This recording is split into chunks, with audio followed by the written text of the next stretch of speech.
Bonjour à tous. Aujourd'hui, on va continuer de planter les arbres à coque qui sont à planter parmi les premiers arbres, comme on vous avait dit dans la vidéo, sur les premiers arbres à planter dans le jardin forêt.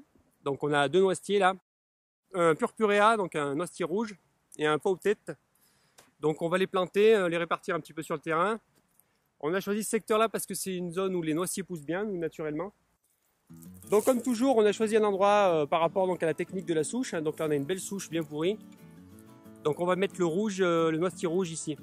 Le noisetier pourpre est remarquable de par la couleur de son feuillage. On peut donc l'installer dans une haie ou en isolé. C'est un arbuste au feuillage caduc avec une croissance rapide pouvant atteindre de 3 à 5 mètres de haut et de 2 à 3 mètres de large. Il produit de grosses noisettes comestibles et savoureuses en fin d'été et début d'automne. Il préfère des sols riches et humifères, frais et bien drainés, avec une exposition au soleil ou à la mi-ombre. Il résiste à moins 30 degrés. Il faut cependant lui associer une autre variété dans un périmètre proche afin de favoriser la fécondation étant donné qu'il n'est pas autofertile. Bon, on ne fait pas des trop gros trous de plantation, contrairement à ce qui peut être recommandé éventuellement, parce qu'on a une terre qui est quand même très meuble ici. Donc on n'a pas besoin d'aller faire un trou énorme non plus. Voilà, là on est entre deux racines pourries de la souche. Donc là c'est super bien. Il va pouvoir se mettre en place tranquillement. On voit qu'il y a quand même pas mal d'orties.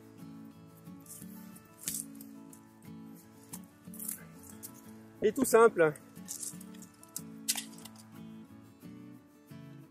Hop.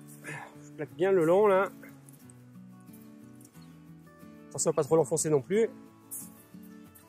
Surtout qu'il a tendance à descendre.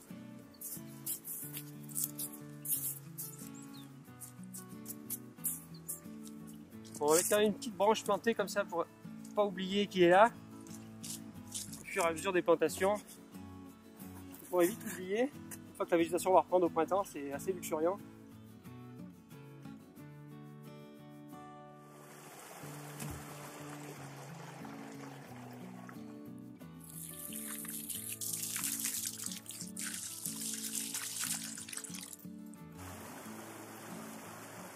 Donc ici toujours pareil, près d'une souche.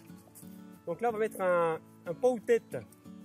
En fait on a pas mal de noisetiers qui poussent, des noisetiers sauvages qui poussent spontanément dans ce coin-là.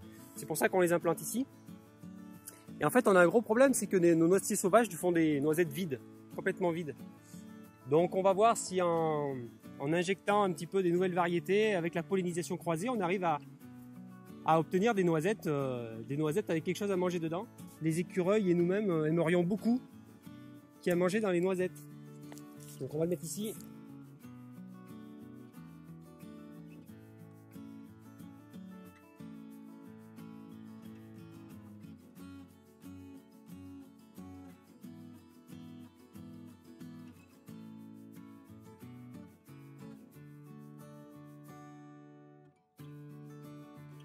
Donc pour ceux qui ne connaîtraient pas la technique de la souche, toujours je vous renvoie vers la vidéo de la technique de la souche.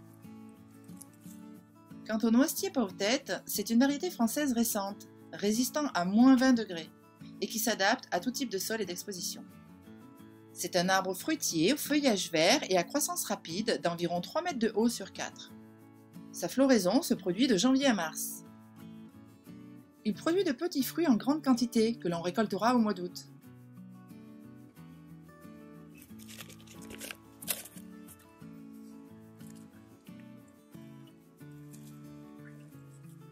Donc toujours pareil, on n'enfonce pas trop.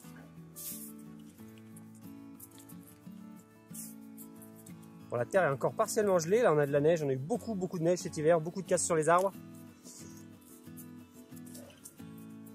C'est pour ça d'ailleurs que ça nous sert de leçon et maintenant on va quand même avoir tendance à tailler un petit peu les arbres pour les fortifier.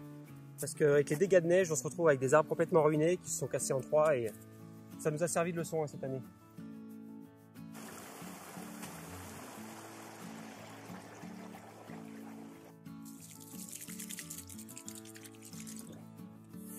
Bon, on se fait un petit tuteur pour repérer quand même le point.